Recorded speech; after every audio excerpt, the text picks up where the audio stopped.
Welcome to Allyn Colmes Versus, where we discuss some of the more controversial things that have been said in the recent news cycle on both traditional and digital media, the epitome of what we around here like to call fair and balanced. Joining me today via Skype from Las Vegas, former Libertarian vice presidential nominee, author of The Power of Relentless, Allyn Root. Wayne, welcome. Thanks for being here.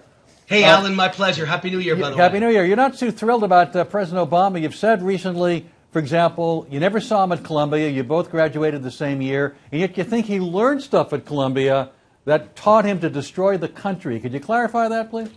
Well, when I was going to Columbia, Alan, first of all, I was a political science major pre-law. Obama says he graduated same day as me, 1983, June of 83. Pre-law, political science major. I thought I knew everyone at Columbia who was in the political science department, and almost everyone at Columbia in my class of 83, and I was pretty outspoken. I was the only conservative at the whole darn school, and I never met Obama, never heard of Obama, never saw Obama, and to this day have never met a single classmate who ever saw him. And yet you doubt that he went there? No, I've never said that. I've always said that he handled Columbia the same way he handles the presidency. Well, wait a minute. You said he'd learned everything there about how to destroy America. They taught him to cut his afro, infiltrate the political class, prepped him to take the presidency over eventually, and to destroy the country. And you think you've called him mentally ill or imbalanced? You think he's purposely trying to destroy America? I think that when I was at Columbia, what I learned is exactly what Obama's used to totally take down this country. It's called overwhelming the system. Cloward and Piven were a husband-wife Columbia professor team who taught the only way you're ever going to turn America into a socialist nation and kill capitalism is to overwhelm the system with spending, taxes, debt, and entitlements. What they talked about, what they stood for was a guaranteed minimal income, which in fact more countries are now doing. But do you really believe the president purposely wants to destroy this country?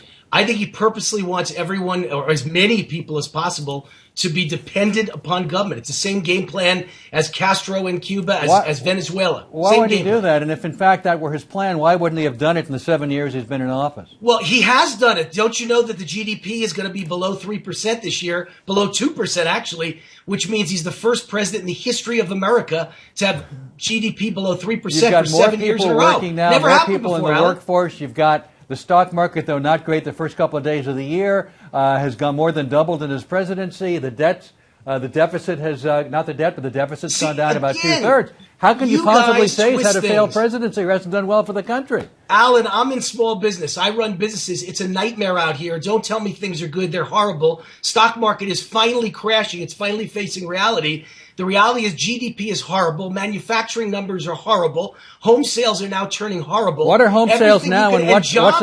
employment now versus what it was when he took office? Alan, jobs are a nightmare. What you claim are good jobs numbers. No, but I'm asking you, what's the unemployment figure now versus what it was when he took office? No, because the jobs are only for people that are cleaning dishes or mowing my lawn or cleaning toilet bowls. How is the unemployment numbers now at 5% versus it was over 10% at some point? A total lie. They're not counting the people who dropped out of the workforce that are on welfare and Medicaid and how about Social Security and Medicare? So the numbers are a lie, but they weren't a lie prior to him being in office. There are no jobs out there for a middle-class person, Alan. We've wiped out the middle class, which is why I said 2 years ago my book, You said he went to Columbia, learned all this stuff. He did the Piven thing. He wanted to destroy the country. Why would he do that? What would be his motivation to purposely try to hurt the United States? Well, what would be the motivation for opening the border and letting in millions of foreigners? What's the motivation? Well, first of all, that's not true. More people, in fact, have left this country than are now coming into the country. He's actually increased deportations. He's actually increased the number of arrests of people who are trying to come into the country. That's not accurate. You can't argue that more people are on welfare than any time in history, food stamps than any time in history. Well, no, anyway, you're going down a litany of things. Let's stop at immigration. More people being deported under Obama than under Bush. They've changed more people being stopped at the border than under Bush. Those are actual numbers by the Border Patrol.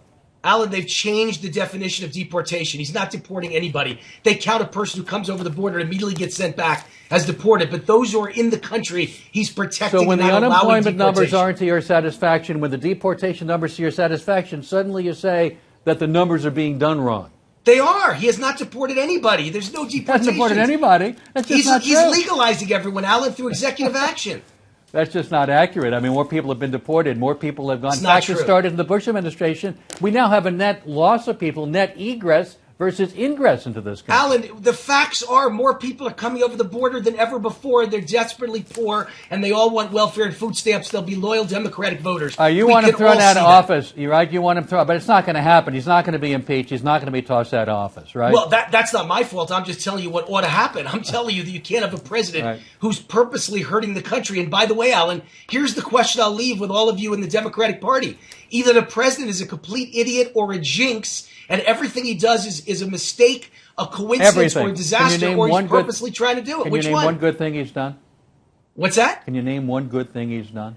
Sure. Him and I agreed that we should have had a national college football championship. It's the only thing I've ever found I agree with him on. I'm glad we finally have one. At least we could I find can't comedy find anything on good that something. Obama's That's done that helps me as a small businessman. All right, Wayne, thank you. Thanks very much. Allyn. We thank Wayne Allyn Root, and you can follow Wayne on Twitter at Wayne Root. I'm Alan Colmes. Thanks for watching.